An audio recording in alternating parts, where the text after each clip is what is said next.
Table से दिखाने लगे तो बोलेंगे एंटायर आर्किटेक्चर, ठीक है, तब बोलेंगे एंटायर आर्किटेक्चर। तो बात ये, उसके बाद ये बात हुआ था कि क्या एन का वैल्यू, एन के आर्किटेक्चर में क्या एन का वैल्यू आइदर 2 और 3 ही हो सकता है कि उससे भी ज्यादा हो सकता है, ठीक है, उससे भी ज्यादा हो सकता है या सिर्फ उतना ही होगा, ये सवाल था। तब ये सवाल में क्या हुआ, एक मिनट, डिजिटल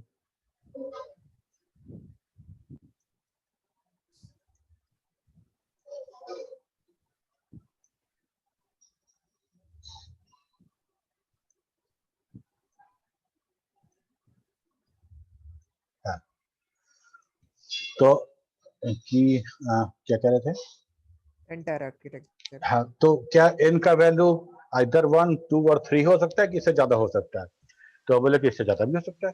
कैसे भाई, हम तो 3 था मेरा, 3 लेयर था मेरे एप्लीकेशन का, तो उस तीनों एप्लीकेशन को 3 अलग अलग जगह पे डिप्लॉय कर दिए, मेरा काम खत्म हो गया।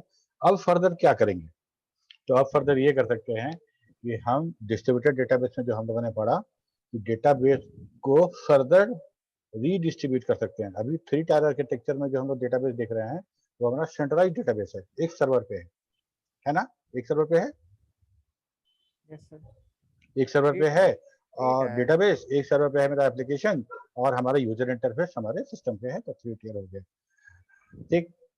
अब इसको और कैसे बांटे, तो अब इसका सहारा लो तुम डिस्ट्रीब्यूटेड डेटाबेस का, हेट्रोजीनियस होमोजीनियस, ठीक है, वैसे हम हॉरिजॉन्टल कंप्लीट, जो उसका क्या बोलते हैं कंप्लीट रेप्लिका बना सकते हैं।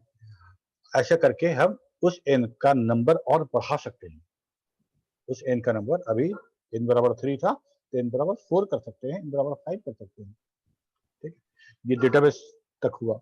अब आ जाओ तुम एप्लीकेशन पे, क्या हम सारा का सारा एप्लीकेशन मजबूरी है कि एक ही सर्वर पे रखें, या उसको भी हम डिस्ट्रीब्यूट कर सकते हैं।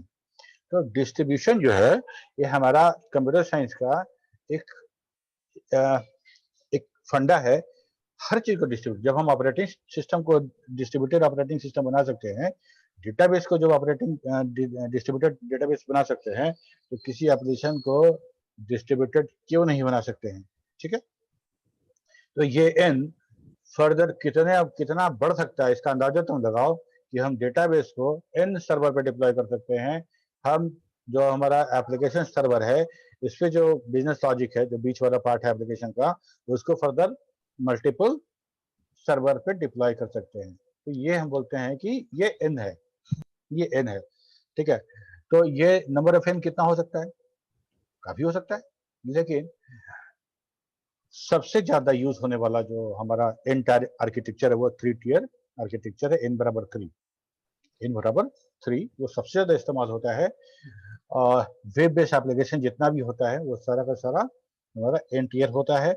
और वेब बेस्ड एप्लीकेशन जरूरी नहीं है कि हमारा वेब सर्वर पे ही हो, जरूरी नहीं कि वेब सर्वर पे ही हो, हमारा एक ऑर्गेनाइजेशन के अंदर भी एप्लीकेशन वेब ब्राउजर के हम अंदर रन करा सकते हैं, ठीक है, वेब ब्राउजर के अंदर रन करा सकते हैं, कोई इश्यू नहीं है।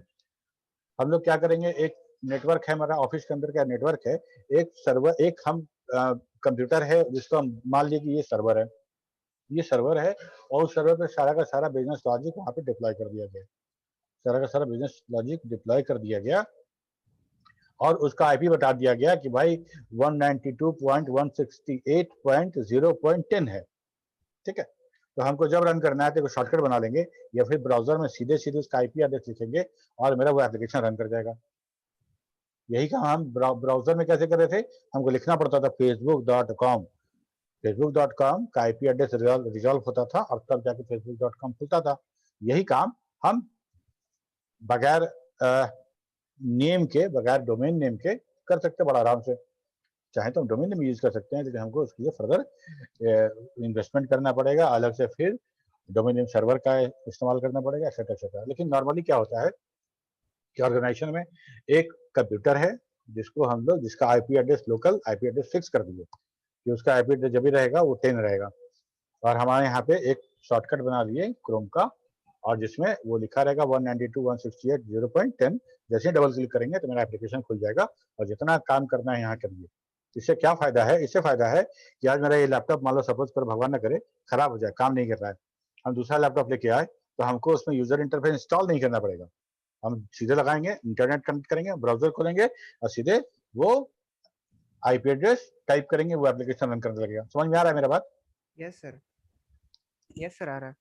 ठीक है, तो ये बड़ा आराम सा बात है कि हम जरूरी नहीं है कि हम वेब पे जाएं तभी 3 टियर का बात करें। ठीक है, हम एक ऑर्गेनाइजेशन में जहां पे अब देखो मान लो 10 कंप्यूटर है कहीं पे, तो 10 कंप्यूटर पे वेब वाला काम तो बेवकूफी है। 10 कंप्यूटर पे तो आराम से यूजर इंटरफेस हम इंस्टॉल कर देंगे 10 पे, लेकिन जहाँ 100-150 कंप्यूटर है वहां पे यूजर इंटरफेस इंस्टॉल करने का क्या प्रॉब्लम, कोई झंझट क्यों देगा? ठीक है, उसको बताएंगे कि ये आईपी एड्रेस है, यूज कीजिए, वह सारा का सारा काम हो जाएगा। तो सबसे जो इंडस्ट्री स्टैंडर्ड जो एन टियर है वो है 3 टियर। ठीक है, यस सर। और कुछ?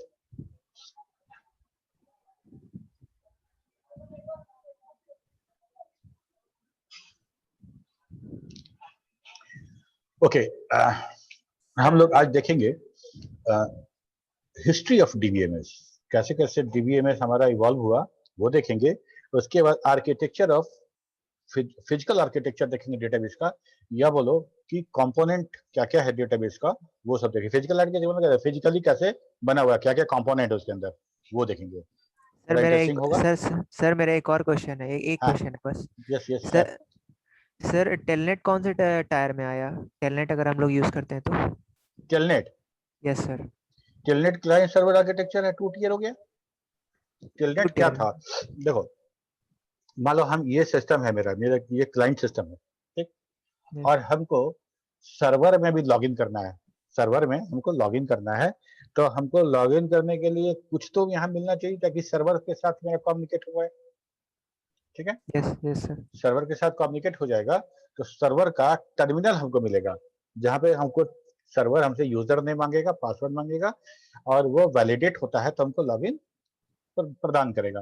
ठीक है, तो ये सिंपल हम बोले client server, only client server मतलब 2 टियर। ठीक है, और ये 2 टियर फर्दर हो सकता है, जैसे मान लो कि हम सर्वर जिसको बात कर रहे हैं वो डेटाबेस के साथ भी कनेक्टेड हो, हमको यहाँ से जैसे ही लॉगिन मिलेगा टेलनेट से, यूजर स्क्रीन मिलेगा और उसका टर्मिनल मिलेगा, लॉगिन करेंगे, लॉगिन करने के बाद सर्वर का प्रोग्राम खुल जाएगा यहाँ पे, और वहाँ पे हम जो जितना काम कर रहे हैं, सेव कैंसिल ये सब कर रहे हैं, वो सारा का सारा सर्वर फर्दर एक डेटाबेस के साथ कनेक्टेड है, वहाँ पे कर रहे हैं वो। तो 3 टियर भी हो सकता है, वो 3 टियर भी हो सकता है, लेकिन टेलनेट सिर्फ क्लाइंट और सर्वर के बीच का कनेक्शन प्रोवाइड करता है, टर्मिनल स्क्रीन प्रोवाइड करता है। ठीक है, यस सर, तो 2 टियर हुआ। 2 टियर। 3 ठीक। टियर भी हो सकता है, यस 3 सर। टियर भी हो सकता है, लेकिन बेसिकली हम अगर टेलनेट की बात करें तो वो 2 टियर। Okay sir. ठीक है, 3 टियर कब होगा? जैसे मान लो कि हम क्लाइंट है और सर्वर के साथ मेरा कनेक्शन टेलनेट से हो रहा है। ठीक है, नॉर्मली हम लोग यूनिक्स लिनक्स के टाइम में इसको इस्तेमाल करते थे, जो हम लोग को उसका टर्मिनल मिलता था यहाँ पे ताकि हम उसको लॉगिन कर पाए। और सर्वर पे जब तक हम लॉगिन नहीं करेंगे तब सर्वर हमको सर्विस देगा नहीं, हमको सर्व नहीं करेगा। तो लॉगिन करने के लिए या तो फिर हम वहाँ पे एक पेज बनाएं, और जो पेज यहाँ पे खुले ब्राउजर पे, या जहाँ लॉगिन पासवर्ड दिया जाए। पहले ये काम नहीं होता था, पहले स्पेशली जब यूनिक्स था तो सारा का सारा कमांड विंडो से होता था, सारा सारा कमांड लाइन से था, तो हमको कमांड लाइन में यूजर इंटरफेस चाहिए था, सॉरी टर्मिनल चाहिए था सर्वर का। ठीक, तो हम क्या करते थे, टेलनेट यूज करते थे, टेलनेट के साथ आईपी एड्रेस यूज करते थे, जैसे ही आईपी एड्रेस यूज करता था तो हिट करते थे, जैसे ही सर्वर को हिट करेंगे तो सर्वर तुमको टर्मिनल देगा, उसका खुल जाएगा यूजर नेम एंड पासवर्ड, वो वैलिडेट हो गया तो कनेक्ट हो गया, उस उधर का छोड़ दो, क्लाइंट एंड सर्वर के बीच का कनेक्शन टेलनेट प्रोवाइड करा रहा था। ठीक है, तो इसको 2 टियर ज्यादा सटीक है बोलना। Okay sir. और कुछ सवाल? सर ये जो डेटाबेस डिजाइन होता है ये किसमें लिखा जाता है, सी में लिखा जाता है क्या? डेटाबेस डिजाइन मतलब डेटाबेस जो बनाया गया वो? Yes sir. ये तो कोई कंपनी रिवील नहीं करती है, लेकिन सी से ज्यादा उपयुक्त, सी से ज्यादा उपयुक्त कोई और लैंग्वेज भी नहीं है हमारे पास जिससे हम इसको डिजाइन कर सके। सी कहने का मतलब मेरा 3 लैंग्वेज हो जाता है, C++ और विजुअल C++। ठीक है, सी अगर मान लो हमको कुछ GUI टाइप का करना है और उस लेवल का काम करना है तो हम VC++ यूज कर लेंगे। ठीक है, और सी में काम करना, सी का सारा प्रोग्राम जो है, क्योंकि हमको पता है कि सी जो है वो सुपर सबसेट है C++ का, तो जो काम सी में कर सकते हैं वो C++ में कर सकते हैं।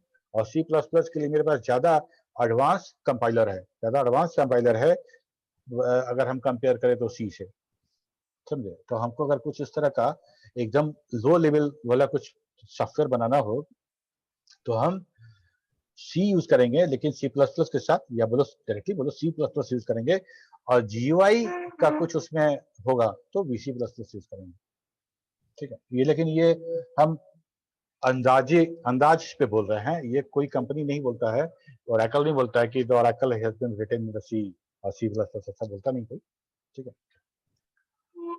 जैसे तुम एसक्यूएल सर्वर की बात करो या माइक्रोसॉफ्ट एक्सेस की बात करो तो सारा का सारा GUI है, GUI बेस्ड है। तो GUI के लिए उस लेवल पे, हार्डवेयर लेवल पे जाके अगर कोई प्रोग्रामिंग लैंग्वेज है तो सपोर्ट करता है तो वो हमारा सी फैमिली ही है, C++ और VC++। ठीक है Ashish? Yes sir. Sir visual C++ को ही C# बोलते हैं क्या? नहीं नहीं तो नहीं C नहीं, विद नहीं, एकदम नहीं, एकदम नहीं। C# हमारा .NET है, और .NET जब जावा जब आया, और जब जावा आया तो उस समय प्लेटफॉर्म इंडिपेंडेंस की बात सामने आई। ठीक है, प्लेटफॉर्म इंडिपेंडेंस की बात सामने आई, क्रॉस प्लेटफॉर्म सॉफ्टवेयर एग्जीक्यूशन की बात सामने आई। ठीक है, तब उसके बाद माइक्रोसॉफ्ट ने क्या किया कि माइक्रोसॉफ्ट जावा को देखते हुए, या फिर जावा के कंपटीशन में, या जावा को कॉपी किया, कुछ भी बोल सकते हो, अभी ऐसा बोलना ठीक नहीं है, कंट्रोवर्सी वाली बात नहीं बोलेंगे हम लोग, लेकिन एकदम जावा जैसा एक प्लेटफॉर्म माइक्रोसॉफ्ट की तरफ से आया, वो था डॉटनेट। और डॉटनेट में सारे लैंग्वेज के प्रोग्रामर के लिए रखा गया कि अगर आप विजुअल बेसिक 6 में प्रोग्रामिंग करते थे, VB6 में जबरदस्त प्रोग्रामिंग होता है, VB6 में GUI प्रोग्रामिंग सबसे बढ़िया, सबसे अच्छा, क्रॉस प्लेटफॉर्म नहीं होगा, विंडोज डिपेंडेंट प्रोग्राम होता है उसका, वो सबसे अच्छा VB6 में होता है। तो VB6 के प्रोग्रामर हैं आप तो डॉटनेट में आइए, VB.NET में। अगर आप C++ फैमिली के हैं तो आप आइए C#.NET में आ जाइए। आप जावा से हैं तो जावा के लिए G# बनाया था। तो ऐसा जितना लैंग्वेज था सबको एक प्लेटफॉर्म पे लाके कर दिया, जो बोलता है कि प्लेटफॉर्म इंडिपेंडेंट है। प्लेटफॉर्म इंडिपेंडेंट कहने का मतलब कि अगर हम जावा में प्रोग्राम बना रहे हैं तो वो किसी भी आर्किटेक्चर पे रन करेगा, वहां यस पे सर, विंडो उस, लिनक्स किसी पे भी। हाँ यस सर, किसी पे भी कर सकता है, विंडो लिनक्स किसी हाँ, पे भी। किसी पे करेगा, और वहां पे उसका इंटरप्रेटर होना चाहिए। देखो, इंटरप्रेटर बेस्ड लैंग्वेज जब हम बात करते हैं तो यही बेनिफिट हो जाता है हमको। अगर सिंपल जावा का कोई कैलकुलेटर तुम बना रहे हो और हमको मोबाइल पे रन कराना है, एंड्रॉयड पे रन कराना है, पहले नोकिया का जो 760 जो आता था उस पर रन कराना, तो वहां भी जावा रन करता था, यहाँ भी जावा रन करता है। इवन की वॉशिंग मशीन में जो कोड लिखा गया है, और हमारा जो क्या उसको बोलते हैं, माइक्रोवेव है, वॉशिंग मशीन है, बहुत सारे एसीज आ रहा है जो ऑटोमेट हो गया है, ये सब में जावा का प्रोग्राम रन कर जाता है। ठीक है, जावा कहीं भी रन कर सकता है, सिर्फ उस आर्किटेक्चर के लिए एक रन टाइम हमको चाहिए, मतलब एक इंटरप्रेटर चाहिए जहां वहां पे वो उस एनवायरनमेंट में रन करा ले। सेम का सेम डॉटनेट भी वही काम किया। अब मान लो कि हमको ऑर्डर मिलता है, हमको कॉन्ट्रैक्ट मिलता है कि भाई आप iOS ऑपरेटिंग सिस्टम के लिए प्रोग्राम निकालिए, रखिए, तो मेरे पास तो ऑपरेटिंग सिस्टम होना चाहिए, वो होना चाहिए मेरे पास पूरा का पूरा, तभी तो बनाएंगे। हम विंडोज पे कैसे हम बना ले, उसको नहीं बना सकते हैं। ठीक है, तब यही इंटरप्रेटर, आप write once run multiple time, worm होता है ना, WRM, yes sir. Write once run many time, ये कंसेप्ट लेके आया। पाइथन भी वही है, तुम्हारा डॉटनेट भी वही है। तो ये जो क्रॉस प्लेटफॉर्म एग्जीक्यूशन है ना, ये लिखा है। लेकिन VC++ जो है वो ऐसा नहीं है, वो ऐसा नहीं है, वो एकदम स्ट्रिक्टली इसी फैमिली के लिए है। बोलते हैं 8086 प्रोसेसर के लिए है, और इंटेल का जो 8086 फैमिली जितना भी है सबके लिए वो है, यही है। ठीक है, लेकिन ये बात फिर कर सकते हो कि भाई अगर ओरेकल वैसे लिखा गया है तो ओरेकल लिनक्स में कैसे रन करता है, बाकी ऑपरेटिंग सिस्टम में कैसे रन करता है, ये तो सवाल है जिसका जवाब फिलहाल तो मेरे पास नहीं है। वो कैसे लिखा गया है कि वो क्रॉस प्लेटफॉर्म भी रन करता है। ठीक है, यस सर। ताकि हम डेटाबेस को ऐसा नहीं कह सकते हैं कि आप कहाँ कौन सा सिस्टम यूज करेंगे, कैसा प्लेटफॉर्म यूज करेंगे तभी रन कराएंगे। आपको सारे पे फैसिलिटी देना पड़ेगा, लिनक्स पे भी रन करे, आईएस भी रन करे, सब पे रन करे।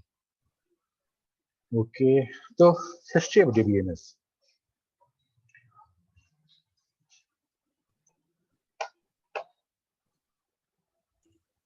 सर ये पढ़ना जरूरी है, कौन सा? History of DBMS. हाँ, जानना जरूरी है। हिस्ट्री का सब्जेक्ट हो गया सर, ये तो प्रैक्टिकल नहीं नहीं नहीं, एप्लीकेशन। डीबीएमएस के बारे में है। एक एक नंबर का क्वेश्चन जो आएगा ना तुम्हारा ऑब्जेक्टिव, इसी से आएगा, इससे भी आता है। ठीक है, देखो ना, 2 स्लाइड, 2 या 3 स्लाइड है, खत्म हो जाएगा। ठीक है। In early 1960, the first general purpose DBMS was designed by Charles Bachman at General Electric। GE company में काम करने वाले जो चार्ल्स बैचमैन थे, जिन्होंने 1960 में सबसे पहला जनरल पर्पस DBMS डिजाइन किया था, और उसको बाद में इंटीग्रेटेड डेटा स्टोर IDS के नाम से उसको बुलाया गया, उसका बाद में नाम रखा गया IDS। This IDS formed A ground work for the introduction of the network data model. यही IDS जो था उसने बाद में रिसर्च करके एक ग्राउंड तैयार किया जिसमें नेटवर्क डेटा मॉडल बाद में इश्यू हुआ, बना। ठीक है, विच में later standardised by the CODASYL. ये याद रखना, CODASYL conference of data system language, इसने बाद में इसको स्टैंडर्ड किया नेटवर्क डेटा मॉडल को, जिसको हियरार्किकल डेटा मॉडल में बोलते थे। स्टैंडर्ड नहीं था, लेकिन नेटवर्क मॉडल में एक स्टैंडर्ड दिया गया था कोडासिल की तरफ से। In late 1960, IBM developed the IMS, Information Management System, which was widely used. This IMS formed the groundwork for the introduction of the hierarchical database. IBM late 1960 में एक सॉफ्टवेयर बनाया था, इंफॉर्मेशन मैनेजमेंट सिस्टम। उसमें उन्होंने network model की जगह पे hierarchical model use किया था, और तब जाके हियरार्किकल मॉडल भी नॉलेज में आया। By the joint venture of the IBM and the American Airlines, the Sabre system was launched with the help of people to reserve a ticket. Indian Airlines ने Sabre system SABRE ये system launch किया था, जो ticket reservation के लिए use हो रहा था IBM के साथ मिलके। ठीक है, यहाँ तक तो हो गया। इसके बाद द न्यू डेटा रिप्रेजेंटेशन, जो हम लोग रिलेशनल डेटाबेस की बात करते हैं, the new data representation framework, but initially launched by the Edgar Card called the relational data model।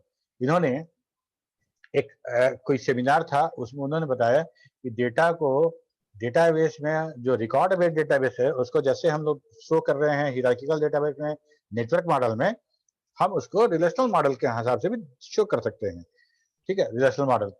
तो इसके लिए बैचमैन को और एडगर कॉर्ड दोनों को ACM अवार्ड दिया गया था। Both Bachman and Edgar Codd were facilitated by the ACM Turing award in 1973 and 1981 for the outstanding contribution in the field of database management system. ठीक है, ये तो बड़ा अच्छा था, सबको बहुत अच्छा लगा कि भाई ये एक रिलेशनल मॉडल, मैथमेटिकल मॉडल जो सब जानते हैं, सब पढ़ते हैं, सब यूज करते हैं, उसके आधार पे रिलेशनल डेटा मॉडल दिया गया। With the time passed by, the DBMS system has matured significantly as the development of the relational database has reached to larger user and a number of benefits from the same. It was widely accepted and many corporate houses starting using this. क्या हुआ कि जैसे जैसे समय बीतता गया ये relational database जो था ये बहुत पॉपुलर हुआ, सबको समझना आसान था और हम मल्टीपल रिलेशन और कोई रिस्ट्रिक्शन नहीं था हमारे पास, टाइप ऑफ एट्रीब्यूट्स सारा का सारा था हमारे पास, तो ये ज्यादा पॉपुलर हुआ। As the popularity of the relational database start increasing, soon IBM in early 1980 क्या हुआ कि डेटाबेस के साथ क्वेरी करने के लिए IBM ने एक अलग से एक टूल इंट्रोड्यूस किया, वो था structure query language. Structure query language 1980s के आसपास। बाद में जब स्टैंडर्डाइज का बात आया तो इसको स्टैंडर्ड कर दिया गया सब डेटाबेस के लिए, ठीक है। For relational database through their system R project के अंदर उन्होंने SQL का शुरुआत किया था IBM ने। Later in 1980 the SQL was standardized and the version SQL 1999 was adopted by the NC American National Standard Institute and ISO। ये दोनों ने मिलके, क्योंकि डेटाबेस जब यूज होना शुरू हुआ तब बहुत सारी कंपनियां डेटाबेस बनाना शुरू कर दी, ठीक है। लेकिन रिलेशनल डेटा मॉडल का क्या लिमिटेशन है और क्या होना चाहिए वहां पे, इसके बारे में कोई क्लियर कट जो एक स्टैंडर्ड था वो नहीं था, ठीक है। जो कंपनी जैसे बनाए वैसे बना रही थी, तो हुआ कि नहीं सारा का सारा स्टैंडर्ड होना चाहिए, तो वो स्टैंडर्ड दिया गया 1980s में और उसका नाम रखा गया 1999 ये था, ठीक है, स्टैंडर्ड। उस स्टैंडर्ड में SQL को स्टैंडर्ड कर दिया गया, मतलब सारे के साथ जितना रिलेशनल मॉडल जो अपने आप को बोलेंगे कि हम रिलेशनल मॉडल डेटाबेस बना रहे हैं उनको उनके प्लेटफॉर्म पे SQL होना चाहिए, ठीक है। हम लोग जब नॉर्मलाइजेशन पढ़ेंगे और कॉर्ड का रूल पढ़ेंगे उसमें फिर इस चीज को हम लोग पढ़ेंगे। The concept of concurrency programming was introduced in DBMS system which allowed the user to run their program concurrently. हम लोग बात किए थे ना कि कंकरेंसी वाला काम कैसे होगा डेटाबेस में। कंकरेंट एनोमली जो होता था फाइल मैनेजमेंट सिस्टम में जो हमारा डेटाबेस में नहीं होता है, ठीक है। तो कंकरेंसी मैनेजमेंट जो कंपोनेंट है डेटाबेस का वो डिजाइन किया गया। वो later in 1999 James Gray was awarded by ACM Turing award for the contribution towards the database transaction system. तो दो चीज बनाया गया, एक तो बनाया गया कंकरेंसी मैनेजमेंट और दूसरा बनाया गया ट्रांजैक्शन मैनेजमेंट। ट्रांजैक्शन मैनेजमेंट मतलब वही कि आधा अधूरा ट्रांजैक्शन हो तो रोल बैक हो जाए, पूरा का पूरा मैनेजमेंट, ठीक है। The period between 1980 and 1990 many types of DBMS introduced allowing more complex data type such as image and text, which during this period many complex queries are given more emphasis। 1980 और 90 के दशक में बहुत ज्यादा प्रगति हुई और कॉम्प्लेक्स टाइप का data हम डेटाबेस में रखने लगे, जैसे इमेज हो गया और टेक्स्ट हो गया, ये सब। अब तो आजकल तो हम और भी ज्यादा कॉम्प्लेक्स डेटा टाइप यूज करते हैं। इसके बाद जो ये यहाँ यहीं तक था हम लोग का। इसके बाद हम लोग बात करेंगे फिजिकल आर्किटेक्चर या बोलो कंपोनेंट ऑफ द डेटाबेस। एक बार हम लोग देखें ऐसे, देखो ये हमारा कंपोनेंट ऐसे समझते हैं। इसके बाद हम लोग आएंगे डिटेल में। ये हमारा डेटाबेस है, डेटाबेस को ऐसे दिखाते हैं। उसके अंदर डेटा डिक्शनरी, डेटा फाइल जो कि डिस्क में स्टोर है, जनरल यूजर है, एप्लीकेशन प्रोग्राम के वो यूज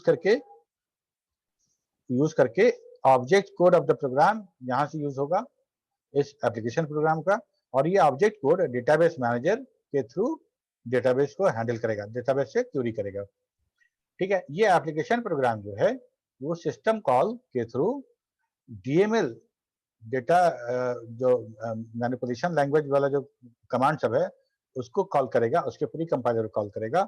वहां से क्यूरी अगर हम पास करते हैं तो क्यूरी प्रोसेसर से प्रोसेस होने के बाद वो रन करेगा।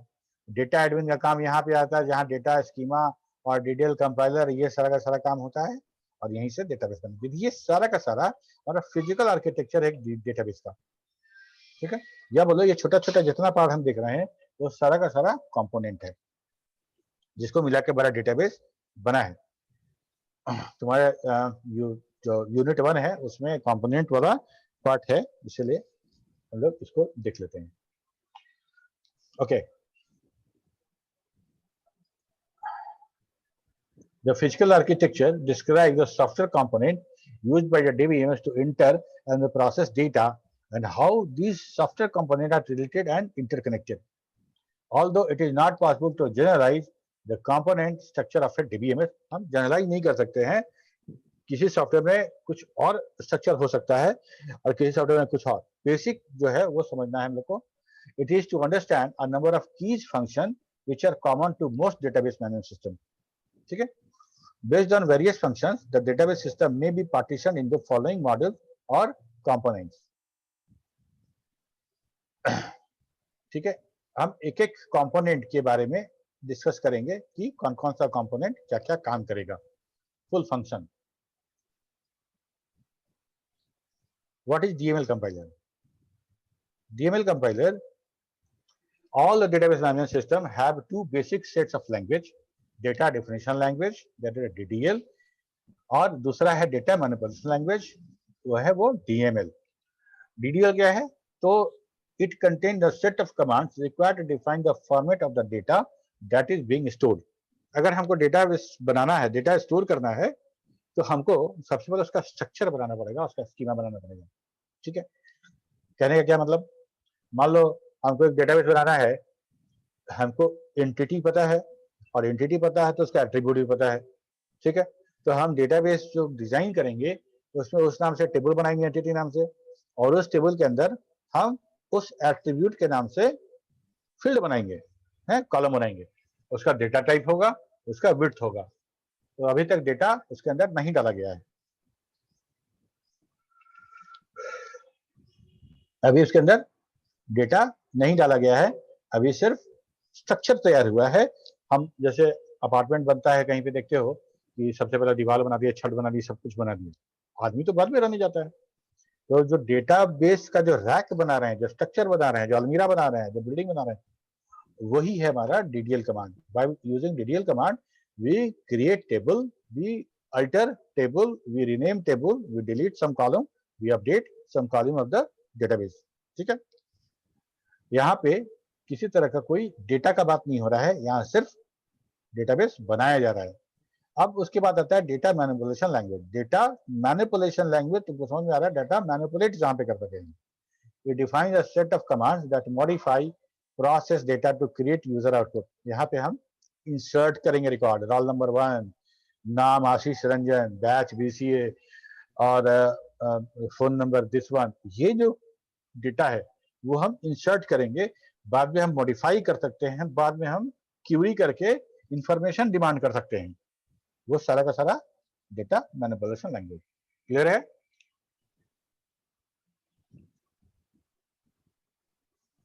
Yes, sir. ओके, नहीं तो यहां तक हो गया।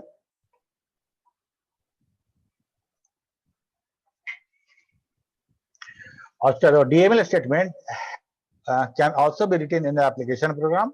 The DML pre-compiler convert DML statement such as select, from in SQL embedded in an application program to normal procedure called in the host language. अब देखो बात समझो इसको, हम फ्रंट एंड में काम करेंगे, हमारा जो यूजर इंटरफेस होगा वो फ्रंट एंड में होगा, डेटाबेस बैक एंड में होगा। ठीक है, मान लो तुम आए और बोले कि सर मेरा जो ये रोल नंबर है ये तो सही है, इसके साथ मेरा एड्रेस गलत हो गया है, या नाम था सैफ अली था और सैफ खान लिखा गया, ऐसा कुछ है, हम उसको दुरुस्त करना है, उसको एडिट करना है। ठीक है, तो हम क्या कर सकते हैं, हम डेटाबेस से मतलब फ्रंट एंड से, सॉरी प्रोग्राम से, एप्लीकेशन प्रोग्राम से फ्रंट एंड से बैक एंड को कॉल करेंगे, बैक एंड को कॉल करेंगे कि भाई रोल नंबर 5 का हमको सारा डेटा दीजिए, सारा इंफॉर्मेशन 5 का दीजिए, और 5 का सब डेटा मिल जाएगा तुम्हारे सामने, हम डिस्प्ले कराएंगे और तुमको ये इजाजत होगा कि तुम या जो भी सिस्टम में बैठा रहेगा वो एडिट कर सके। ठीक है, वो एडिट कर लेगा, मतलब वो नाम में जो गलती है वो मिटा के दूसरा नाम लिख देगा और सेव बटन या अपडेट बटन पे क्लिक करेगा तो अपडेट हो जाएगा। ठीक है, ये काम कैसे हो रहा है, ये काम हम फ्रंट एंड से बाई यूजिंग क्यूरी हम भेज रहे हैं select star from the student table where roll number बराबर 2 या 5, ठीक है। तो हम क्यूरी लिखे, क्यूरी फ्रंट एंड में लिखे, और लेकिन ये क्यूरी रन कहाँ करेगा? डेटाबेस में। फ्रंट एंड को क्या मालूम? फ्रंट एंड को, जावा को क्या मालूम कि क्यूरी जो लिखा जा रहा है उसका सिंटेक्स सही है कि नहीं है, गलत है क्या है, उसको कुछ नहीं मालूम। वो क्या करेगा कि वो सिर्फ सबमिट कर देगा तुम्हारे क्यूरी को जो एपीआई है उसके थ्रू डेटाबेस को। अब वो तुम्हारा क्यूरी रन करेगा डेटाबेस पे। तो बात समझ में आ रही है? सर अगर हम इसी काम को अगर बैकएंड प्रोसीजर से करना चाहें तो कैसे होगा? बिल्कुल बैकएंड प्रोसीजर से ही करते हैं हम लोग, ऐसा बात नहीं है। क्योंकि क्यूरी में जो हम लोग बात किए कि जब डीएमएल प्री कंपाइलर जब बात करेंगे तो हर बार ये रन करेगा। यहाँ पे देखो, जब हम एप्लीकेशन प्रोग्राम से सिस्टम कॉल से जब क्यूरी प्रोसेस कर रहे हैं, बाहर तो जब क्यूरी हम दे रहे हैं तो क्यूरी प्रोसेसर को प्रोसेस करेगा, ठीक है, कंपाइल होगा, प्रोसेस होगा, तब जाके रन करेगा। तो ये थोड़ा सा टाइम टेकिंग। तो छोटा मोटा क्यूरी हम ये काम कर सकते हैं, लेकिन बड़ा बड़ा मान लो कि हम पूरा का पूरा नया इंसर्ट कर रहे हैं 10 कॉलम, और 10 कॉलम का डेटा सेव हम हर बार हम इंसर्ट क्यूरी से करना चाहें, डीएमएल से करना चाहें, तो ये बहुत स्लो हो जाएगा, बहुत टाइम टेकिंग हो जाएगा। तो हम लोग क्या करते हैं कि इसी चीज को हम लोग स्टोर प्रोसीजर में लिख देते हैं, वो कंपाइल होता है, हमको यहाँ से सिर्फ फ्रंट एंड से उसको कॉल कर देना पड़ता है, ठीक है। तो हम लोग अभी उतना आगे नहीं जाएं, अभी हम लोग एक एक बारीक बारीक चीज समझ रहे हैं कि क्या क्या कंपोनेंट है हमारा, ठीक है। Yes sir. तो हम लोग जब डेटाबेस, जब हम लोग एसक्यूएल पढ़ेंगे तो हम लोग ट्रिगर भी पढ़ेंगे, कि जो कर्सर है वो भी पढ़ेंगे, और स्टोर प्रोसीजर पढ़ेंगे, डोंट वरी। तो हम लोग यहाँ समझ रहे थे कि डीएमएल, जो डीएमएल हमारा दो तरीके से है। एक तो डेटा मैनिपुलेशन लैंग्वेज, जो हम जाके क्यूरी करते हैं डेटाबेस पे, वो ठीक है, वो डेटाबेस पे लिखा हुआ है और यहाँ से उसको कॉल कर दे रहे हैं कि भाई क्यूरी नंबर 1 रन करा दीजिए वहां पे। दूसरा कि हम क्यूरी यहीं पे लिख रहे हैं और यहाँ से रन करा रहे हैं। तो DML statement can also be written, ध्यान दो, in an application program. The DML precompiler convert DML statement embedded in the application program to normal procedure call in the host language. Host language में normal procedure की तरह उसको use करके call करता है। The precompiler interacts with the query processor in order to generate the appropriate code, ठीक है, हो गया। अब देखो डीडीएल कंपाइलर, ये जो है हमारा डीडीएल कंपाइलर, ये वाला, ठीक है। तो डीडीएल कंपाइलर क्या है? डेटा डेफिनेशन लैंग्वेज वाला compiler, okay. The DDL compiler converts the data definition statement such as create table in SQL into a set of table containing metadata table. These tables contain information concerning the database and are in the form that can be used by other component of database, DBMS. These tables are then stored in the system catalog or the data dictionary. यहाँ पे DDL compiler बात करें, जब हम database create कर रहे हैं, जब हम एक स्कीमा क्रिएट कर रहे हैं उस समय का, जब हम एक कोई स्टेटमेंट हम लिखते हैं क्रिएट टेबल वाला, तो डीएमएल कंपाइलर उसको कंपाइल करता है। कंपाइल करने का मतलब ये कि हम सिंटेक्स एरर है कि नहीं है, और हम जब कोई कंपाइल कुछ लिखते हैं प्रोग्राम, कुछ स्टेटमेंट लिखते हैं कमांड लाइन में, तो कमांड लाइन में जो भी लिखते हैं तो कमांड इंटरप्रेटर होता है, ठीक है। तो वो इंटरप्रेट करे या कंपाइल करे, कंपाइल करने के बाद तब उसको वो एग्जीक्यूट कराएगा, ठीक है। और ये टेबल जो हम टेबल क्रिएट कर रहे हैं, वो जो इंफॉर्मेशन कंटेन करता है वो सिस्टम कैटलॉग में या डेटा डिक्शनरी में बाद फाइनली स्टोर हो जाता है, जो बाद में दूसरे टेबल के लिए भी यूज होता है या सिस्टम कैटलॉग के लिए यूज होता है। इसके बाद था फाइल मैनेजर। फाइल मैनेजर हमारा जो था, यहाँ पे ये है फाइल मैनेजर, ठीक है। एक्चुअली हमारा सारा का सारा डेटा सेव कैसे है? सारा सारा डेटा सेव डेटा फाइल में ही है, हार्ड डिस्क में फाइल सेव है और वो डेटा फाइल के रूप में सेव है। उसके ऊपर से इतना कंपोनेंट यूज किया गया है ताकि हम उसको सिक्योरिटी और सेफ्टी प्रदान कर सके, ठीक है। यही सब सिक्योरिटी सेफ्टी हमारा फाइल मैनेजमेंट सिस्टम में नहीं होता था, डायरेक्टली डेटा फाइल ही था, ये सब नहीं था। तो फाइल मैनेजर का क्या काम है? It manages the allocation of disc space. It establish and maintain the list of structures and indices defined in the internal schema that is used to represent information stored on the disk. However, the file manager does not directly manage the physical output and the input of data. It passes the request on the appropriate access method file manager किसी user के request को directly process नहीं करेगा। अगर directly process करता तो जितने component हम बनाए हैं, कंकरेंसी वाला, ट्रांजेक्शन वाला, सारा का सारा बाईपास हो जाएगा, तो हमारा डेटाबेस हमारा फाइल मैनेजमेंट टाइप का हो जाएगा। ठीक है, तो क्या कर रहेगी, however the file manager does not directly manage the physical output and the input of data. It passes the request onto the appropriate access method, which either read data from the or write data into the system buffer or the cache. उसके बाद है the file manager can be implemented using an interface to the existing file subsystem provided by the operating system of the host computer, or it can include a file subsystem written especially for the DBMS. The file manager can implement it using the interface to the existing file subsystem provided by the operating system of the host computer. अब ऐसा है कि operating system के through तो हम तो नहीं ऐसा देखें, लेकिन एक काम होता है कि जो एपीआई हम बीच में यूज करते हैं डेटाबेस और एप्लीकेशन के बीच में, उससे हमको एक इंटरफेस मिल जाता है जिससे हम डेटाबेस के बारे में कुछ इंक्वायरी, कुछ काम हम कर सकते हैं। ठीक है, डॉस के वो थ्रू जो इंटरफेस करते हमको मिल हैं जाता है। सर, डॉस के थ्रू जो करते हैं डेटाबेस, उसको इसमें इंक्लूड कर सकते हैं?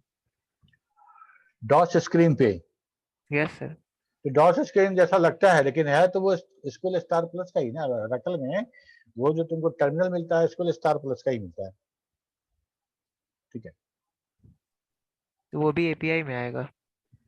हाँ नहीं तो अगर मान लो कि अगर हम इस पे क्लाइंट है, क्लाइंट ओरेकल क्लाइंट इंस्टॉल किए हैं और मेरा हम कनेक्ट कर रहे हैं किसी सर्वर से, तो बीच में तो एपीआई चाहिए ना, ऐसा कैसे होगा? एपीआई सॉरी, एपीआई तब एपीआई नहीं चाहिए।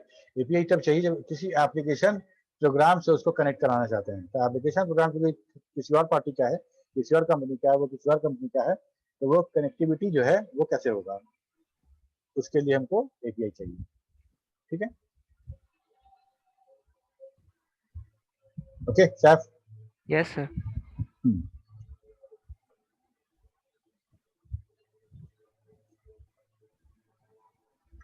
Database manager, it is the interface between low-level data, application program, and queries. Database typically require a large amount of storage space. It is stored on the disk. The main memory of the computers cannot store this information.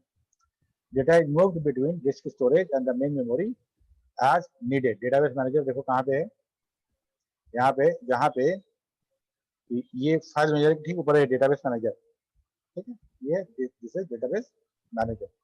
ठीक है, तो database manager interface है low level data और application के बीच का। Database typically require a large amount of storage space. It is stored on the disk as the main memory of computers cannot store this information. Data is moved between disk storage and the main memory as needed.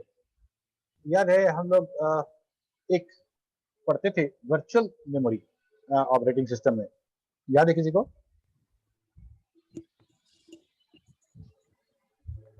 नहीं याद है तो ना बोल सकते हो, नहीं याद है, ऐसा कोई बात नहीं है। तो वर्चुअल मेमोरी जितना याद आ रहा है हमको, जब हम गेम चलाते थे तो ग्राफिक कार्ड का जब कमी हो जाता था तो हार्ड डिस्क के कुछ स्पेस को वो वर्चुअल मेमोरी की तरह यूज करता था। हाँ बिल्कुल बिल्कुल सही बोल रहे हो। तो वर्चुअल मेमोरी है ना, उसको हम लोग बोलते हैं ना कि RAM on disk, RAM on disk. Disk का एक पार्ट जब रैम तुम्हारा बहुत भर गया है तो ऐसा देखो, ये है कि मान लो हम 2 GB का रैम यूज कर रहे हैं और हमारा पूरा रैम भर गया है और अब जगह नहीं है रैम में, सारा एप्लीकेशन है, तो ऐसा तो हो नहीं सकता है कि हम किसी एप्लीकेशन को डबल क्लिक करें या रन कराएं तो ऑपरेटिंग सिस्टम बोले कि रैम फुल है, अब रन नहीं करेगा, है ना। I can't execute this application because no memory is free, ऐसा कुछ नहीं है, ये काम नहीं होता है। तो सारा का सारा एप्लीकेशन रन करता रहे, उसका एक तरीका निकाला गया कि जो रिप्लेसमेंट पॉलिसी तुम देखे होगे वर्चुअल मेमोरी का, तो उससे बहुत सारा एल्गोरिथम था कि हम बार बार उसको हटाएंगे, है ना, बार बार उसको हटाएंगे और बार बार फिर जब जैसे ही जरूरत पड़ेगा उसको ले आएंगे। तो जो सॉफ्टवेयर रन कर रहा है वो पूरा का पूरा सॉफ्टवेयर एक बार में मेमोरी में नहीं चाहिए। मान लो हम कोई गेम खेल रहे हैं और वो पूरा गेम 1 GB का है, 1 GB का है, तो क्या पूरा 1 GB हमको रैम में चाहिए? पूरा का पूरा होगा, जरूरी नहीं है। नहीं ठीक है। नहीं इस काम को करने के लिए तो पहले तो बहुत पार्शियल प्रोग्राम रन कराएं, पार्शियल प्रोग्राम लोड करें और वो रन कर जाए। ठीक, या फिर हम प्रोग्राम हम लोड करें और हम जब जब जिसका इसका अलग अलग एल्गोरिथम के हिसाब से ऑपरेटिंग सिस्टम जिस फ्रैगमेंट को, जिस प्रोग्राम के पोर्शन को समझ रही है कि इसकी आवश्यकता नहीं है, उसको वो बाहर कर दे। बाहर कर कहाँ कर दे, क्योंकि वो टर्मिनेट नहीं हुआ है इसलिए मेमोरी से बाहर नहीं कर सकते। मेमोरी में तब तक रखना पड़ेगा जब तक वो प्रोसेस टर्मिनेट ना हो जाए। ठीक है, तो क्या करें, तो रैम का ही एक्सटेंशन बना दिया जाता था हार्ड डिस्क में। हार्ड डिस्क में रैम का एक्सटेंशन बना देते थे और वो हम उसको लेके जाते थे वहां और फिर लेके आते थे। ठीक है, तो अभी जो जरूरत नहीं है उसको वहां पे रख दिए, फिर जरूरत पड़ा तो ले आए, तो थोड़ा स्लो हो जाता था, लेकिन इससे मेरा रैम बहुत बढ़ जाता था। ठीक है, एक तरीका और था जिसमें हम लोग पेन ड्राइव को एक डेडिकेटेड पेन ड्राइव ले लो, उसमें हम लोग ये सब ये थे, लोग क्या करते थे कि जो वर्चुअल मेमोरी है हार्ड डिस्क में ना क्रिएट करके हम पेन ड्राइव में क्रिएट कर दो, और एक डेडिकेटेड पेन ड्राइव कुछ जीबी का, 4 GB 8 GB का लगा दो, और पेन ड्राइव को निकालना नहीं है, पेन ड्राइव उसी में रहेगा और उसी को as a virtual memory use करो। तो चूंकि हार्ड डिस्क हमारा स्लो है और वहां से जो टू एंड फ्रॉम जो होता है, क्या swap in and swap out जो होता है स्लो होता है, और वही काम अगर फ्लैश मेमोरी से होगा तो फास्ट हो जाएगा। तो वो काम भी था, एक तरीका वो भी था। यहाँ पे हम लोग बात कर रहे थे कि जब डेटा बेस से जब डेटा हम गैदर करते हैं और बहुत सारा इंफॉर्मेशन, बहुत सारा ट्रांजेक्शन प्रोसेसिंग होता है, तो डेटा इतना अमाउंट का हो जाता है कि हम रैम में सारे को डेटा को स्टोर नहीं कर सकते हैं, सारा डेटा रैम में स्टोर नहीं कर सकते हैं। तब क्या होता है, तो हम उसको स्टोर करना पड़ता है डिस्क में स्टोर करना पड़ता है। और तो वहां पे प्रोसेस के समय में तो ऑपरेटिंग सिस्टम था जो स्वैप इन स्वैप आउट कर रहा था, डेटाबेस में कौन करेगा, डेटाबेस में कौन करेगा, क्योंकि डेटाबेस में जितना ट्रांजेक्शन है वो सब ऑपरेटिंग सिस्टम को नहीं पता है, वो सब प्रोसेस खाली प्रोसेस समझता है। ऑपरेटिंग सिस्टम प्रोसेस लेवल पर सब चीज को समझता है, प्रोसेस को स्वैप इन स्वैप आउट करेगा, लेकिन ट्रांजेक्शन कर रहे हैं हम और उसमें कुछ डेटा स्टोर कर रहे हैं और बहुत ज्यादा बल्क में है और हम रैम में स्टोर नहीं कर सकते हैं सारे डेटा को, इतना बल्क क्वांटिटी में है।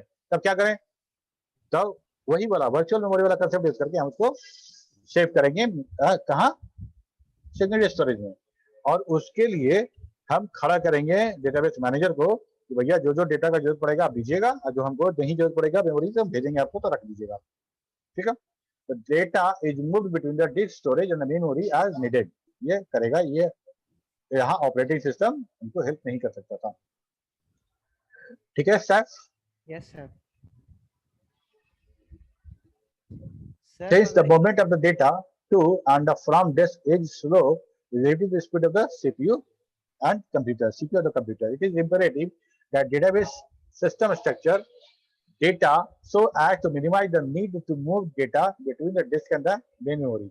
Movement data जो होगा, movement of data जो होगा वो slow करेगा, क्योंकि सेकेंडरी स्टोरेज है, डिस्क है, और डिस्क में तुमको पता होगा कि जो रीड राइट हेड है उसको भी हर सेक्टर पे, हर ट्रैक पे मूव करना और सेक्टर को नच के उसके नीचे आना, ये दोनों टाइम टेकिंग प्रोसेस है और यही लेटेंसी क्रिएट करता है डिस्क से कोई भी चीज रीड करने में। ठीक है, तो स्लो हो जाता है, हमको आरपीएम बढ़ाते जा रहे हैं फिर भी हम वो अचीव नहीं कर पाए हैं जितना हम एक फ्लैश मेमोरी से, एक एसएसडी से हम प्राप्त करते हैं। तो ये चीज है कि एसएसडी का भी तो कांसेप्ट है सर वर्चुअल मेमोरी में सर। एसएसडी का भी तो कॉन्सेप्ट है, अगर एसएसडी लगा हो तो फास्ट होगा। तो वर्चुअल मेमोरी अगर होता है, बॉटम लाइक करता है सर मेमोरी रैम, तो एसएसडी भी तो होगा सेकेंडरी में। आप फिर से बोलो, नहीं सुन पाए। हम बोल रहे थे तो बीच में बोलना शुरू कर दिए। तो रैम कम है सर, रैम कम है हाँ। और किसी रैम कम है, किसी कारणवश अगर वर्चुअल मेमोरी कंसेप्ट वहां पे लागू हो रहा है तो एसएसडी अगर होगा हार्ड डिस्क की जगह तब तो फास्ट होगा सर। फास्ट हम ये कह सकते हैं कि हार्ड डिस्क से फास्ट हो जाएगा। अगर तो हार्ड डिस्क की जगह पे एसएसडी यूज कर रहे हो तो श्योर शॉट फास्ट होगा तुम्हारा। ठीक है, ऐसा ही नहीं, अगर तुम्हारा ऑपरेटिंग सिस्टम एसएसडी पे है तो बूटिंग टाइम तुम्हारा कम हो जाएगा।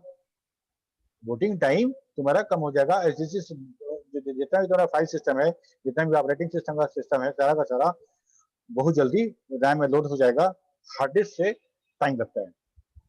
इतना ही नहीं, कोई भी सॉफ्टवेयर, जो भी सॉफ्टवेयर जैसे बोले एसएसडी, जिस जिस लैपटॉप में एसएसडी हो रहा है रहता है, वहाँ पे ये सजेशन दिया जाता है कि जो जो एप्लीकेशन जो आप बार बार रन कराते हैं और वेरी फ्रिक्वेंट रन कराते हैं, उसको एसएसडी पे रखें। ठीक है, तुम्हारा को कुछ कोई वीडियो है रन कराना है, खोजना है, तो एसएसडी पे रहेगा तो ज्यादा फास्ट करेंगे। वहाँ हमको वो फैट में जाना और जो फैट एरिया में जो फैट टेबल है उसको पढ़ना, और पढ़ने के बाद हमको फाइल को लोकेट करना ट्रैक और सेक्टर में, तब वहां जाके उसको कमांड देना हेड को कि वो उस ट्रैक उस सेक्टर पे जाके वो जाके वहां पे डेटा पढ़े, और तब वो डेटा पढ़ के मेरे पास आए।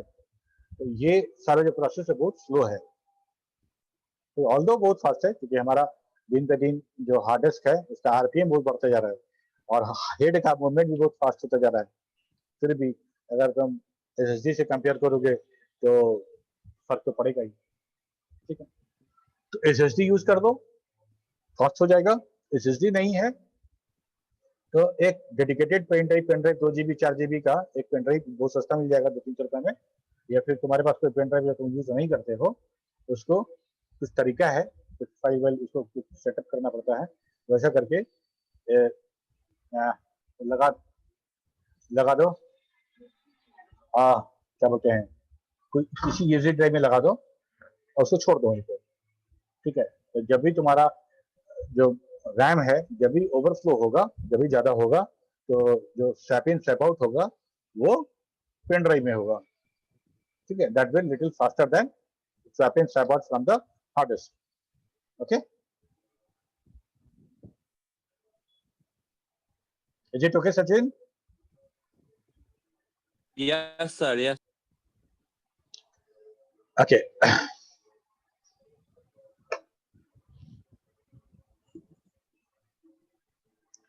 Okay, a database manager is a program module responsible for interacting with the database file system to the user queries. In addition, the task of enforcing constraints to maintain the consistency and integrity of the data as well as its security are also performed by the database manager. जितना constraint है, जितना सब कुछ है, दोनों के बीच का बातचीत जो फाइल सिस्टम है, हार्ड डिस्क में जो फाइल सिस्टम है, अगर वो यूज कर रहे हैं तो वो तो ऑपरेटिंग सिस्टम का बात है कि ऑपरेटिंग सिस्टम इस फाइल सिस्टम में डेटा स्टोर कर रहा है, और डेटाबेस मैनेजर वो दोनों के बीच का इंटरेक्शन का काम करेगा।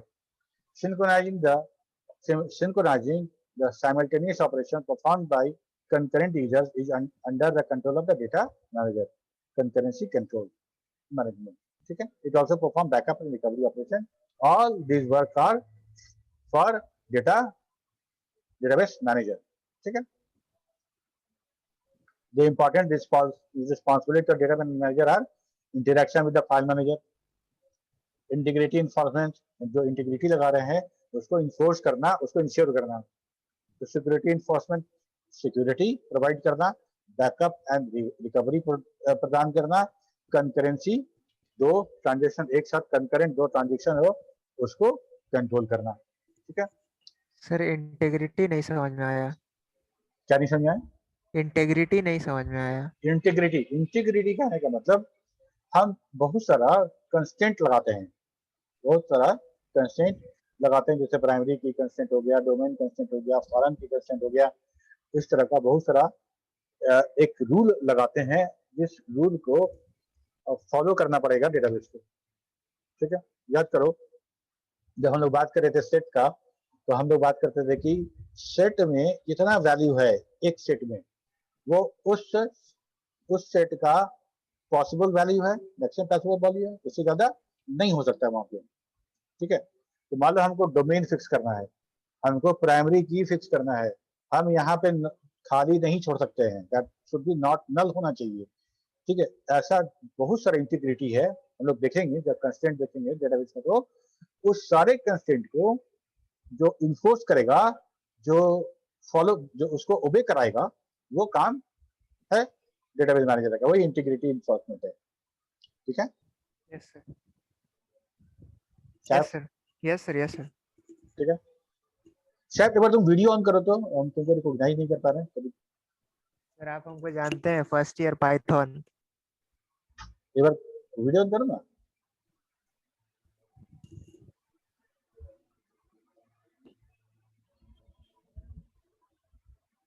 अच्छा यस, हाँ पहचान गया। गुड, ठीक है सर। क्या बोलते हैं, ठीक है सर। पाइथन क्लास में।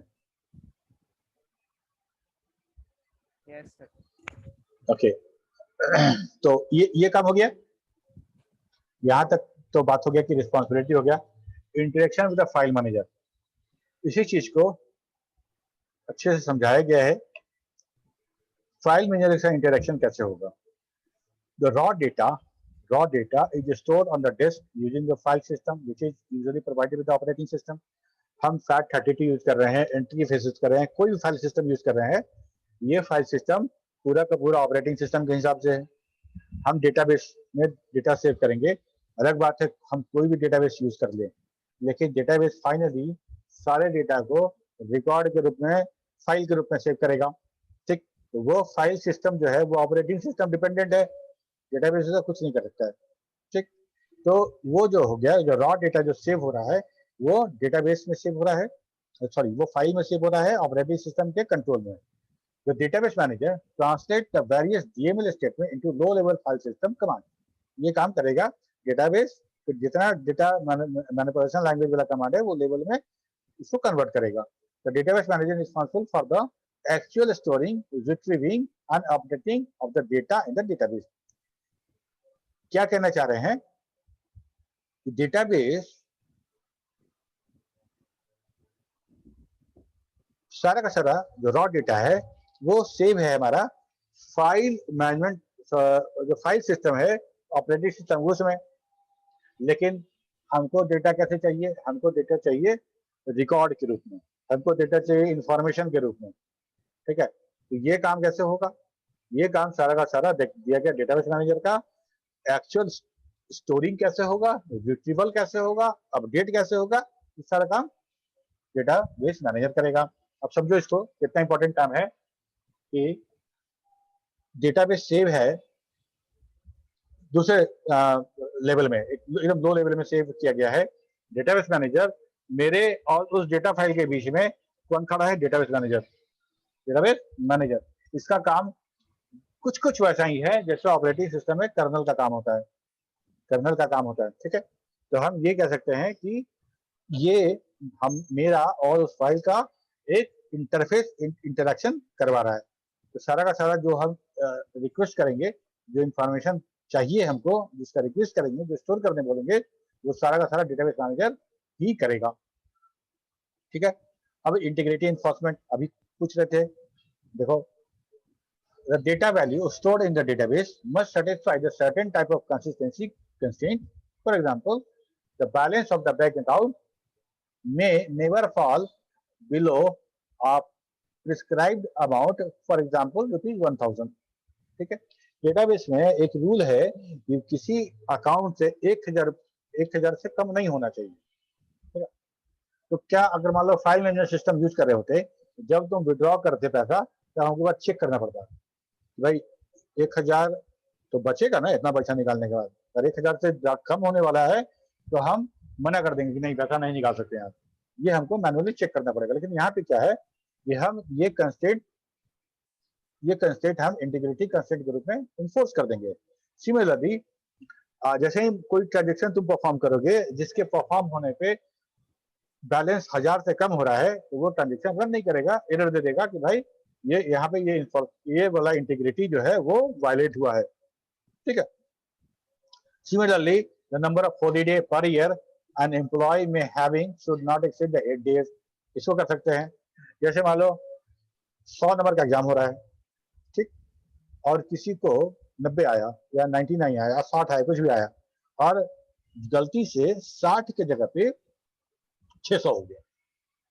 अभी सुनने में आया था कि पीपीयू का रिजल्ट आया था, तो उसमें जितना नंबर का एग्जाम था उससे ज्यादा नंबर सबको मिला हुआ था। हाँ मनीषा, यस मनीषा पूछो।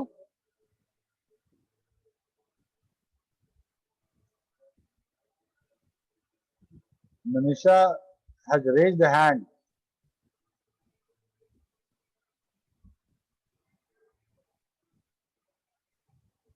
कुछ पूछना है Manisha?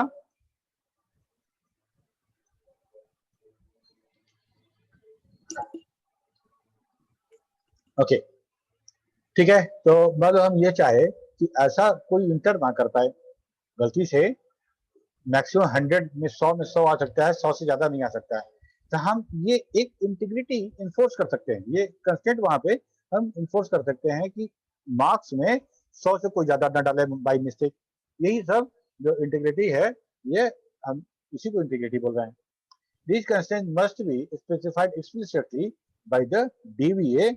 If such constraints are specified, then the database manager can check whether updates to the database result in the violation of any of these constraints, and if so, appropriate action may be imposed. ठीक है, clear है सबको?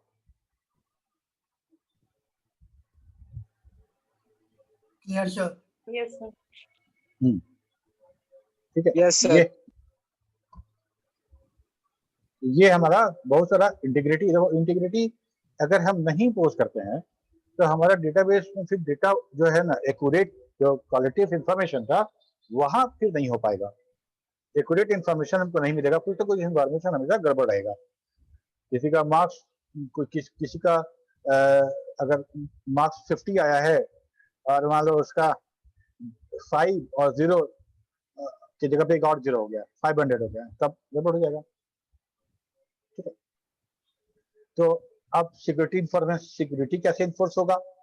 तो security सारा का सारा user जो database में है उनको रोल वाइज हम प्रिविलेज देते हैं या रोल वाइज उनको राइट्स दिया जाता है।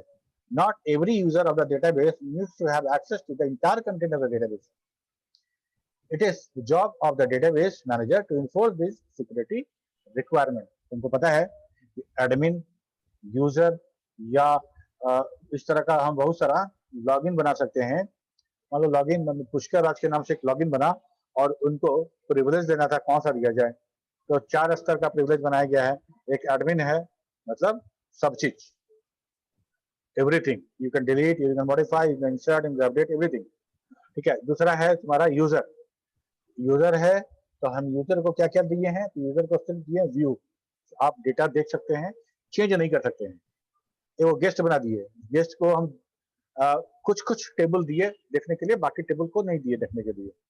ठीक है, तो ऐसा ये सिक्योरिटी है कि हम लॉगिन कर रहे हैं तो हम किस रोल में लॉगिन कर रहे हैं, वो कौन सा रोल दिया गया, हम एडमिन है, प्रोग्रामर है, ऐसा हम रोल बना सकते हैं और रोल पे कौन कौन सा प्रिविलेज, कौन कौन सा जो राइट्स है वो कौन कौन सा दिया जाए, ये हम तय कर सकते हैं। ठीक है, और इसको इन्फोर्स करना, इसको इंश्योर करना किसका काम है? ये भी हमारा डेटाबेस मैनेजर का ही काम है। ठीक है, बैकअप एंड रिकवरी, जैसे हमको पता है कि हम लोग क्वालिटी ऑफ इंफॉर्मेशन में पढ़े थे, या फिर हम लोग अभी पढ़ेंगे जो ट्रांजेक्शन का, उसमें ड्यूरेबिलिटी है एसिड प्रॉपर्टी में। उसमें क्या है कि एक बार जब हम किसी ट्रांजेक्शन को हम कमिट कर देते हैं, कमिट करने के बाद वो इंफॉर्मेशन डेटाबेस में सेव है और वो परसिस्टेंट रहना चाहिए, वो परसिस्टेंट रहना चाहिए, वो डेटाबेस, वो इंफॉर्मेशन हमको मिलना चाहिए। कोई मतलब नहीं है कि आग लग गया, भूकंप आ गया, क्या हो गया, फिजिकल डैमेज हुआ, हमको वो चीज चाहिए। ठीक है, तो कैसे होगा? कैसे होगा? तो हर तरह के स्थिति में हम डेटाबेस को बचा के रखेंगे, क्योंकि डेटाबेस मेरा बहुत क्रूशियल है, किसी ऑर्गेनाइजेशन का बैकबोन है हमारा डेटाबेस। ठीक है, सारा मास्टर फाइल, सारा transaction file, everything is there. तो हमको इसको प्रोटेक्ट करके रखना है, और प्रोटेक्ट करने के लिए हमको क्या करना है कि हमको बैकअप बनाना पड़ेगा, और बैकअप से फिर रिकवरी भी करना पड़ेगा, बैकअप एंड रिकवरी। ठीक है, तो बैकअप और रिकवरी कौन करेगा? डेटाबेस मैनेजर करेगा। A computer system, like any other mechanical and electrical devices, is subject to failure. There are a variety of causes of the such failure including disk crash, power failure and software errors. ठीक है? In each case, information in the database may lost or is lost. It is the responsibility of the database manager to detect such failure and restore the database to a state that existed prior to the occurrence of the failure. Failure के ठीक पहले जो state था वैसा वाला state हमको failure के बाद रिकवर करना है, वैसा वाला स्टेट एकदम रिकवर करना है. This is usually accomplished through the backup and recovery procedure. तो हम क्या करते हैं, तो एक पीरियोडिकली हम डेटाबेस का बैकअप रखते हैं. दो तरीका है. एक तो तरीका ये है जब जब ट्रांजेक्शन हो, दो सर्वर हो, मेरा दो डेटाबेस हो, एक मेन वाला हो, दूसरा एक रेप्लिका हो, और हम इस डेटाबेस सर्वर से सारा का सारा ट्रांजेक्शन करेंगे, और जो जो ट्रांजेक्शन करेंगे हर वो ट्रांजेक्शन उस बैकअप वाले डेटाबेस में अपडेट होता रहेगा. ठीक है? मान लो ये डेटाबेस मेरा किसी कारणवश खराब हो गया, डंप हो गया, क्रैश कर गया, तो हमारे पास इसका सेम ट्रू रेप्लिका मौजूद है, उसको हम यूज कर देंगे. समझ में आ रही बात? Yes sir. ठीक है? ये काम जो है डेटाबेस मैनेजर का है, वो रेप्लिका बनाए, बैकअप क्रिएट करता रहे, उसको फिर रिकवरी भी कर सके. ठीक है? सर तो ये ये काम होता हो गया. कैसे? सर ये होता कैसे? क्या कैसे होता है? ये रेप्लिका को भी मैनेज कैसे मैनेज किया जाता है? मतलब डेटाबेस को तो अपडेट कर दिया जाएगा प्रोग्रामिंग लैंग्वेज एसक्यूएल वगैरह से. ये तो डीबीए का काम है कि वो कैसे, बहुत सारा तरीका है हमारे पास जिसको हम रेड यूज करके, अलग अलग टेक्नोलॉजी है उसका, अलग एक डेटाबेस पूरा कंप्यूटर ही बना दें, हार्ड डिस्क बना दें, उसको उसके साथ अटैच कर दें. ये डीबीए का काम है, और उस लेवल पे जाके हमको नहीं पढ़ना है, लेकिन बहुत सारा टेक्नोलॉजी है जिसके कारण हम बैकअप क्रिएट कर सकते हैं. ठीक है? Yes sir. जैसे जो डेटाबेस इमेज बनाने का भी तरीका है, कुछ रेड करके है टेक्नोलॉजी है, और डिस्ट्रीब्यूटेड डेटाबेस में जो हम जैसे क्रिएट करते थे, एक डेटाबेस का जो एक रेप्लिका क्रिएट करते थे वैसा रेप्लिका क्रिएट कर सकते हैं. तो वो तो एडवांस में है, वो डीबीए कोर्सेज में है. डीबीए हम लोग को सिर्फ समझना है कि कैसे होता है. concurrency controls, when several users update the database concurrently, the consistency of the data may no longer be preserved. This is necessary for the system to control the interaction among the concurrent users, and achieving such a control is one of the responsibility of database manager. Concurrency control मतलब वही जब दो concurrent transaction एक साथ आ जाए और वो दोनों कंकरेंट ट्रांजेक्शन जो हो रहा है किसी एक डेटाबेस से किसी एक रो पे आ रहा है. ठीक है? उस कंसिस्टेंसी को कैसे प्रिजर्व करना है और कैसे एग्जीक्यूट करना है. ठीक है? हम लोग कंकरेंसी को देखेंगे. सीरियलाइजेबिलिटी एक चैप्टर ही है पूरा का पूरा, उसमें हम लोग देखेंगे कि कैसे ये काम होता है. It is necessary for the system to control the interaction among the concurrent user. जो कंकरेंट यूजर है, जैसे हम लोग देखे थे, लॉक करेगा, फिर ये पूरा का पूरा प्रोसेस करेगा, और दूसरा वाला जो है वो ये तो लॉक बेस होगा, तो वो इंतजार करेगा लॉक खुलने का, तब जाके लॉक खुलेगा तो ये करेगा. एक तरीका ये था. दूसरा था टाइम स्टैम्प पे, जो क्यूरी जो ट्रांजेक्शन हमारा जिस सबसे कम टाइम पे आया है वो पहले एग्जीक्यूट होगा, बाद वाला होगा. तो ऐसे करके कंकरेंसी कंट्रोल करेगा, और ये भी कौन करेगा? मैनेजर करेगा. ठीक है? ये है डेटाबेस कंपोनेंट ऑफ मैनेजर. ठीक है? जो मैनेजर है उसके अंदर का कंपोनेंट है. इसको हम लोग अगले क्लास में देखेंगे. ठीक है? और अभी आज यहीं तक, और यहाँ तक अगर कुछ पूछना तो बताओ. No sir. क्या नमन, इतना लेट क्यों आते हो? सर लेट कहाँ आए?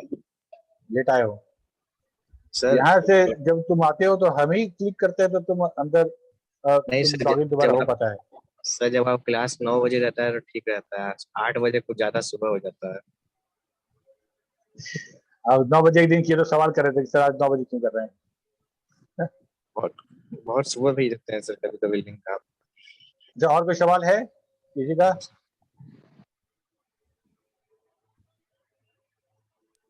नहीं sir. Yes Sachin, any doubt? No sir, कोई डाउट नहीं है सर। ठीक है, आशीष, राम कुमार, प्रियरंजन, शुभम, मनीषा, शैल,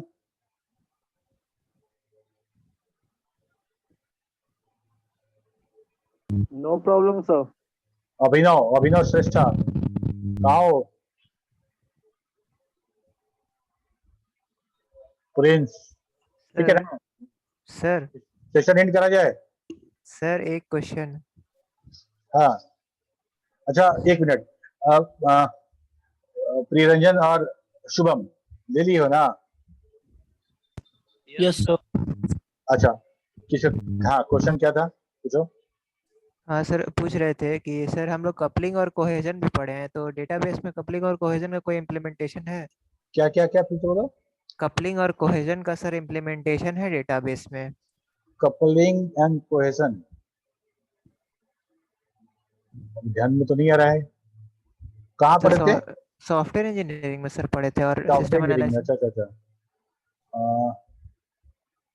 पता नहीं, देखना पड़ेगा आपको, अभी ध्यान में नहीं आ रहा है ये सर कोहेजन वो और मॉड्यूल पे था तो से मतलब डेटाबेस में भी शायद पता नहीं होता है कि नहीं, तो इसमें होता है कपलिंग और कोहेजन का इम्प्लीमेंटेशन हो सकता है कि नहीं हो सकता, होता है कि नहीं? हमको आइडिया नहीं है, देख के बताएंगे। कपलिंग और कोहेजन दिमाग में नहीं आ रहा है, अगर एक बार हम देख लें तो कोहेजन और कपलिंग क्या होता है समझ में आ जाए हमको तो बता देंगे होता है। ठीक है, अगले अगले क्लास में एक बार पूछना हमसे। ठीक है सर। ठीक है, ठीक है sir. Okay, bye bye. Thank you sir.